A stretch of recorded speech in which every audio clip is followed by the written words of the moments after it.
Olá, meu amigo, minha amiga. Venho trazer uma passagem desta palavra abençoada para o seu coração. E eu gostaria que você refletisse nesse dia e principalmente que você visse essa mensagem até o final. Porque o que eu tenho que falar para vocês hoje é sobre relacionamentos entre homem e mulher, relacionamentos que muitas vezes requer de nós esforço, sacrifício, renúncia. E eu quero compartilhar com você sobre algumas histórias que marcam as nossas vidas se nós olharmos à luz da Bíblia. Eu poderia falar de muitos relacionamentos aqui de amor, poderia falar propriamente do rei Salomão com a mulher dele, Sulamita, em que ele escreve um livro, uma carta, né? A Bíblia é registrada, o Cântico dos Cânticos ou Cantares de Salomão, se assim você preferir, que fala sobre o relacionamento dele com Sulamita, sobre o seu envolvimento com ela. Alguns falam que é um livro poético, outros falam que é um livro que fala sobre relação sexual, mas o importante é que ele demonstra neste livro um carinho muito especial, um amor que lhe nutria por Sulamita. Eu poderia falar sobre Jacó e Raquel, que trabalhou anos a fio para conquistar a mulher que ele tanto desejava. Mas hoje eu quero falar à sua vida, ao seu coração, sobre o relacionamento de Isaac e Rebeca. Mas antes de falar, eu quero que você leia comigo uma passagem que encontra em Cantares de Salomão, o Cântico dos Cânticos, capítulo 8, versículo 7, que diz assim: As muitas águas não podem apagar o amor, nem os rios afogá-lo. Se alguém oferecesse todos os seus bens de sua casa pelo amor, seria de todo desprezado. Se você pegar o capítulo todo de Gênesis 24, você vai ler sobre a história de Isaac e Rebeca. Isaac, depois que perdeu a sua mãe, né, e Abraão assim, quis que ele tivesse uma mulher, mas que não fosse uma mulher qualquer, fosse uma mulher que fosse da sua parentela, que trouxesse para o meio dele, haja vista que Deus já havia pedido a Abraão para sair no meio da parentela dele, dos costumes que eles tinham, mas aprove Deus que no coração de Abraão ele tinha esse desejo de ver o filho dele com uma pessoa que fosse da parentela dele, lá da região dele, lá do país onde ele viveu. E ele pediu ao governante dos seus bens, das suas terras, para que fosse até aquele país e trouxesse uma esposa para o seu filho Isaac. Interessante, queridos, é como a forma que Deus faz. Quando você está no propósito de Deus, Deus sempre prepara todas as coisas certinha para que Ele coloque diante de você pessoas especiais, pessoas que vão marcar a sua vida. Aquele homem, quando chegou naquela cidade, ele fez um pacto com Deus, um voto com Deus. Deus, que a esposa do meu senhor Abraão, a esposa do meu senhor Isaac, a pedido do meu amo, o Abraão, a qual o Senhor tem beneficiado, tem achado graça diante de ti. Peço-te, o Senhor, que me ajude a escolher a esposa, que seja uma esposa idônea, que seja uma esposa educada. E ele fez um voto da seguinte forma: se aquela a qual no final da tarde as mulheres buscam no poço água para dar aos seus animais, a trazer para as suas casas, suas famílias, for aquela que me receber e me oferecer água, e oferecer água para os meus camelos, saberei, Senhor, que esta mulher é a qual o Senhor tem escolhido para a vida de Isaac. E ele fez isso. E chegando ao poço, ele se depara com Rebeca, uma linda mulher, mas principalmente que tinha uma educação, porque ofereceu água para ele, ofereceu água para os seus camelos. E depois de muito contar a história a qual ele tinha feito pacto com Deus e falado sobre Abraão, sobre Isaac, foi à casa dela, recebido pelo seu irmão, pelos seus pais. Ele deu ouro, deu prata, deu presentes. E ele falou do desejo dele de levar a esposa para Isaac. Mas o mais interessante de tudo, que depois de comer, beber, ela falou assim, olha, me dê um dia para pensar. E nos outros dias, depois do dia de ela ter pensado, ela disse, eu vou. Porque os pais dela tinham falado assim, a resposta é dela, só pode ser dela. E ela disse, eu vou me casar com Isaac. E aquela mulher foi simplesmente porque ela acreditou na palavra profética, na palavra abençoada, de que Deus havia abençoado Abraão e que estaria dando um bom partido para a vida dela. E quando ela chegou no lugar onde ela tinha que ir, ela viu de longe Isaac. E para sua surpresa, os olhares de um e de outro se encontraram e eles se apaixonaram à primeira vista. Ela, donzela, e ele, sem conhecer mulher, quando se viram, se apaixonaram e viveram uma linda história de amor. Porque através da vida deles, povos foram abençoados, família foi constituída. Mas eu quero dizer para você o seguinte, que nem sempre, às vezes, você encontra o amor da sua vida de cara. Às vezes ele precisa ser trabalhado. Porque nós somos falhos, nós somos cheios de defeitos e precisamos conviver com os defeitos das pessoas. Mas eu queria que você pensasse em qual referência você tem de união, de amor. Talvez os seus pais estejam divorciados, mas eles viveram por um tempo juntos. E foram bom o tempo que eles viveram juntos. Que você aprenda, que você tenha um aprendizado com os erros dele por ter se divorciado, isso que sirva para a sua vida de lição. Mas qual a referência que você tem de casal? Qual a referência que você tem de união para a sua vida? Para aquilo que o seu coração vai despertar, aquele fogo da paixão, do amor. Então eu quero fazer você pensar nisso. Eu quero contar-lhe uma história muito interessante de um homem que num belo dia chegou em casa, viu a sua esposa preparando o jantar, pediu para que ela sentasse à mesa, botou a mão sobre a mão dela e disse, mulher, eu quero me separar, eu quero o divórcio.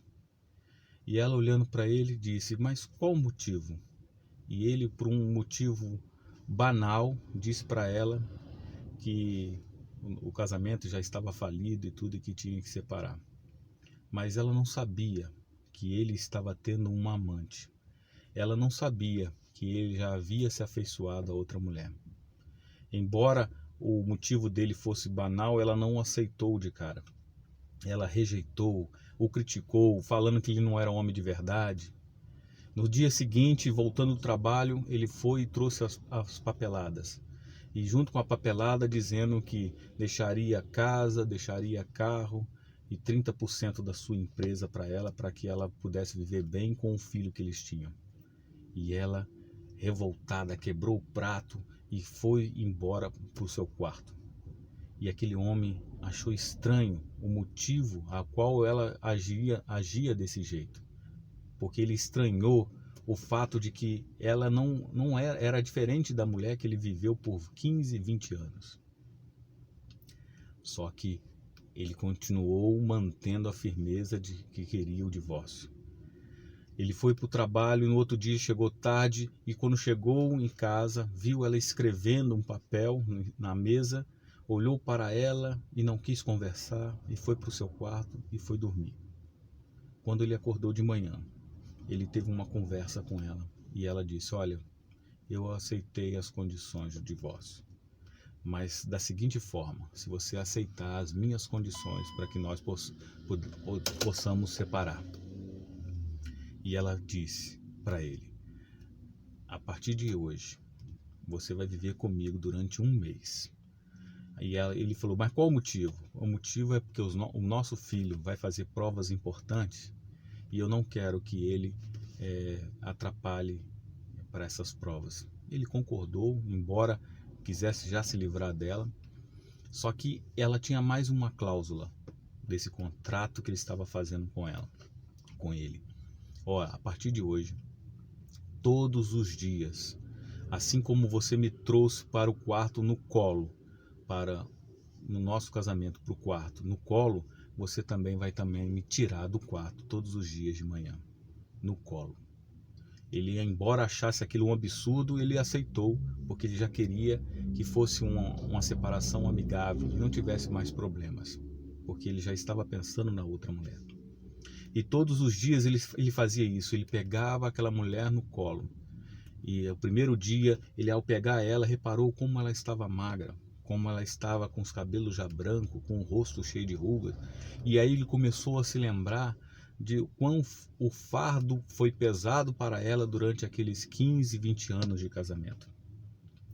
E ao sair do quarto com ela no colo, o filho ouviu os dois e disse: papai, mamãe, você está pegando a mamãe no colo? E aquilo foi como se fosse uma flecha de culpa, de dor no seu coração, ver o seu filho alegre daquele jeito. E assim, consequentemente, ele foi fazendo todas as manhãs. E todas as vezes que ele pegava ela no colo, ele sentia ela mais leve, sentia ela também o perfume das suas roupas. E começou a brotar no coração dele um sentimento de culpa, de remorso, um sentimento ruim. E começou a lembrar de todas as vezes que ela cuidava das suas roupas, cuidou da sua comida, cuidou do seu filho. Mas ele continuou firme. E todas as vezes que ele pegava, o filho dele via eles junto. E aí aquela mulher virou para ele e disse: não deixa que ele saiba do nosso divórcio. Não quero que ele passe esse último mês sabendo que a gente está divorciando. E ele concordou, beleza, tudo. No último dia, quando ele pegou aquela mulher no colo, ele sentiu e viu que era desnecessário um relacionamento se acabar por motivos tão fúteis, por ele estar deixando tudo acabar simplesmente porque ele não estava com o olhar fixo nela, como ele havia olhado ela nos primeiros dias de seu casamento. Lembrou de tudo o que passou como se fosse um filme na sua cabeça. E naquele instante ele tomou uma decisão no seu coração. Ele foi até a mulher, a qual ele já havia prometido que estaria divorciando para ficar com ela. E disse: olha, eu não posso mais seguir com este plano, porque eu reparei que eu fui o maior culpado do relacionamento entre eu e a minha mulher ter acabado. Porque assim como eu levei ela para o quarto no dia do casamento, eu preciso entender que eu também preciso levar ela no colo todos os dias da minha vida até que a morte nos separe. E aquela decisão foi tomada. E ele passou aquele dia indo numa floricultura, comprando umas flores e um cartão, e pediu para que a pessoa que estava vendendo as flores para ele dissesse: o que eu digo no cartão? Aí ele disse: diz que eu vou te carregar no colo até que a morte o separe. Ao caminho de casa, ele chegando em casa, reparou que a mulher não estava na cozinha, não estava no quarto nem na sala. E quando ele chegou ao quarto, ele viu que aquela mulher estava dormindo. Bom, ele achava que estava dormindo, mas ela tinha morrido. E o desespero tomou conta do coração dele. E aí ele reparou que durante o último mês ela estava com uma doença terminal, escondeu um câncer, a qual ela não quis falar para ele. Mas aquele instante daquele mês, a qual ela estava sendo carregada pelo colo, fez voltar ao amor ao coração dele, e ele percebeu que ele perdeu aquele tempo todo em que ele estava querendo se divorciar, mas que resgatou tudo no último mês, carregando ela no colo. Agora eu quero te dizer uma coisa, meu querido, sobre essa história. Existem muitos relacionamentos por aí que estão sendo descartados, porque nós não nos permitimos corrigir os erros, porque nós não nos permitimos aceitar os defeitos do nosso cônjuge, da nossa esposa, do nosso esposo. É preciso, às vezes, nós fazermos uma introreflexão, olharmos para dentro de nós mesmos e sabermos que o amor é como um jardim. Aliás, o amor é como uma rosa, o relacionamento como um jardim. E se você não regar ele todos os dias, ele vai murchar, vai acabar. Não faça com que muitas pessoas por aí acham que o relacionamento tem que se acabar como se fosse um estalar de dedos. Não é assim. O relacionamento entre um homem e uma mulher é como se fosse uma folha de papel, a qual você cola, e quando você cola essa folha de papel, depois, se você quiser tirar, vidas vão ser rasgadas. Então eu quero dizer para você, não faça do seu relacionamento algo descartável, algo que você pega e depois joga fora. Lute pelo seu relacionamento, do seu esposo, da sua esposa.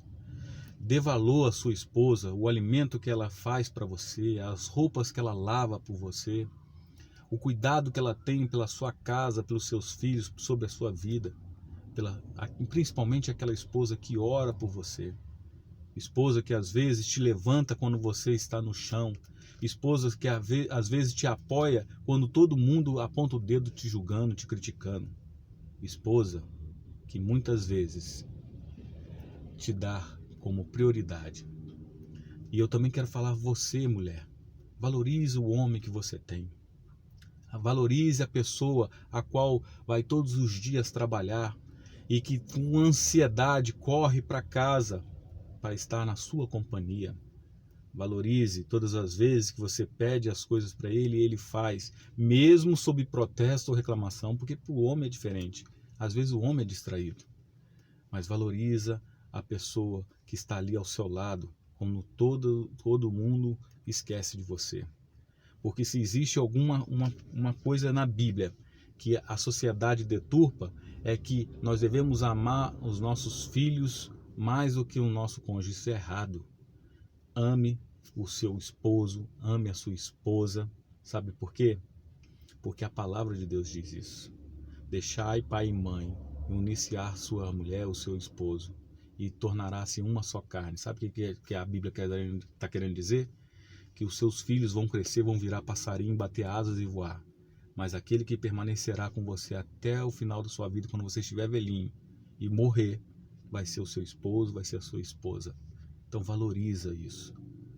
E outra, para finalizar, sei que a mensagem hoje está longa, mas eu quero dizer para você sobre um relacionamento que é de Cristo com a igreja dele. Jesus Cristo tinha uma missão específica de vir à terra e cumprir a missão dele. Por isso ele não teve esposa. A missão dele foi específica, mas ele deixou um legado de amor, que se entregou pela igreja, se entregou pela noiva, morrendo por ela. Então, o sacrifício dele é a mesma coisa que nós homens devemos fazer pelas nossas esposas. E a esposa ser submissa, obedecer, entender, compreender, ajudar o esposo. Quando esse relacionamento existe, a pessoa de Cristo, assim como ele morreu pela noiva e morreu pela igreja, nós devemos também nos sacrificar pela família, nos sacrificar pelo relacionamento. Então faça desse amor o jardim que Deus quer que você cultive, para que o amor nunca murche, nunca se perca. Que Deus abençoe sua vida em nome de Jesus.